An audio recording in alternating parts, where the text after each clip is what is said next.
E aí, tudo certo? Todo mundo já viu, né? Aquela linha que fica subindo e descendo num monitor de hospital com aquele bip constante no fundo? A gente sabe que aquilo ali representa o pulso da vida, mas o que exatamente aquela linha está contando pra gente? Hoje a gente vai desvendar essa história por trás dos traços, a história elétrica do coração. Pois é, a grande pergunta é essa. O que essa linha significa de verdade? Ela não é só um rabisco aleatório, não. Pensa nela como uma linguagem, quase um código secreto que descreve, a cada batida, a tempestade elétrica incrível que está rolando dentro do nosso peito. E a ideia hoje é que a gente aprenda a ler essa linguagem juntos. Ok, vamos começar a mergulhar nisso. Para a gente entender o filme todo, a gente precisa começar pelo comecinho, pelo tijolo fundamental de tudo isso, uma única célula do músculo do coração. É aqui, nesse nível micro, que a primeira faísca da vida acontece. Olha só essa imagem. Do lado esquerdo, a gente tem o tal do miócito cardíaco. Pensa nele como se fosse uma pilha, uma bateria biológica minúscula, sempre carregada e pronta para disparar. E do lado direito?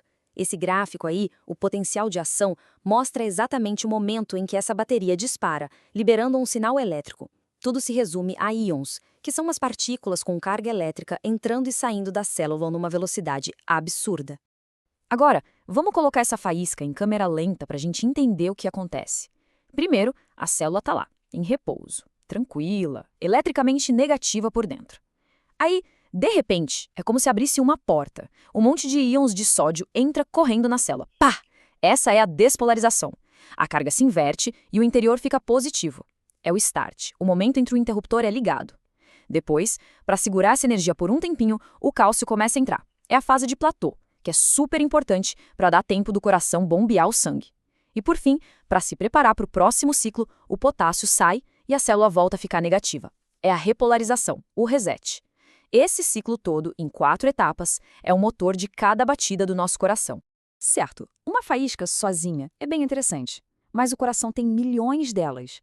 Como é que elas se organizam para trabalhar todas juntas, em sincronia? É aí que entra a rodovia do coração, um sistema de condução elétrico que é uma verdadeira obra de engenharia, garantindo que tudo aconteça na hora certa. Esse esquema aqui mostra perfeitamente essa fiação elétrica do coração.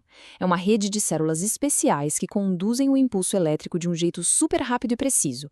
Isso garante que o coração contraia de forma coordenada, sabe? Primeiro a parte de cima, os átrios, e depois a parte de baixo, os ventrículos.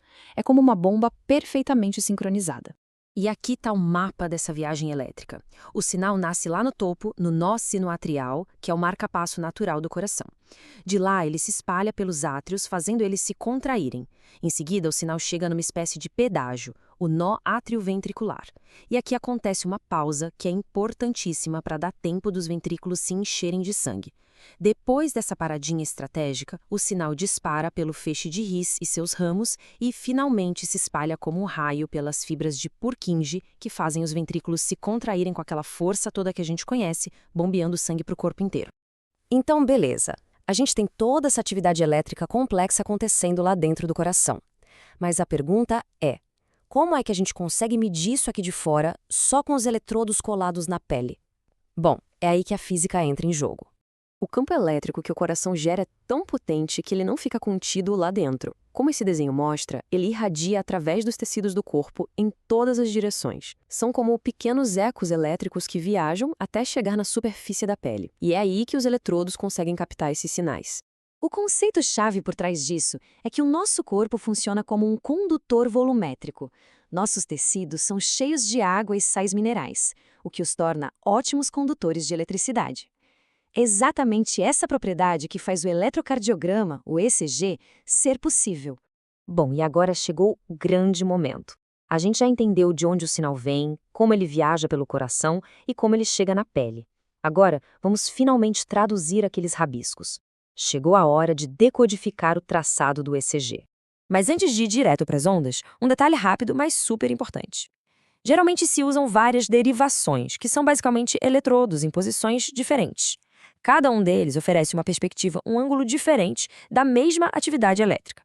É como se a gente tivesse 12 câmeras filmando o coração ao mesmo tempo para ter uma visão 3D completa do que está acontecendo. E aqui está o nosso dicionário. Aquela primeira ondinha, a onda P, representa a despolarização dos átrios, ou seja, é o sinal para as câmaras de cima do coração se contraírem. Depois vem o astro do show, aquele pico grande e rápido, o complexo QRS. Esse é o evento principal, a despolarização dos ventrículos, o sinal elétrico que causa a contração mais forte do coração. E por fim, a onda T, que vem depois, é a repolarização dos ventrículos. É o momento em que eles se resetam eletricamente, se preparando para o próximo batimento.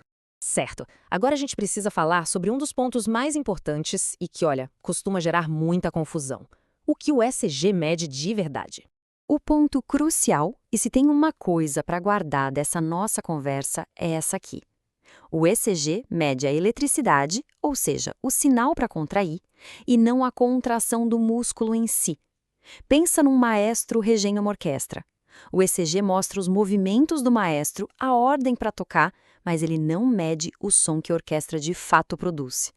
A eletricidade vem primeiro, a ação mecânica de bombear o sangue é a consequência. E por que essa diferença é tão importante? Porque ao analisar a saúde do sistema elétrico, o ECG vira um verdadeiro detetive. Ele consegue, por exemplo, detectar se a geração do impulso está com algum problema, como numa isquemia, quando falta oxigênio no músculo. Ele pode mostrar bloqueios no caminho elétrico ou até mesmo indicar se o músculo do coração cresceu mais do que devia.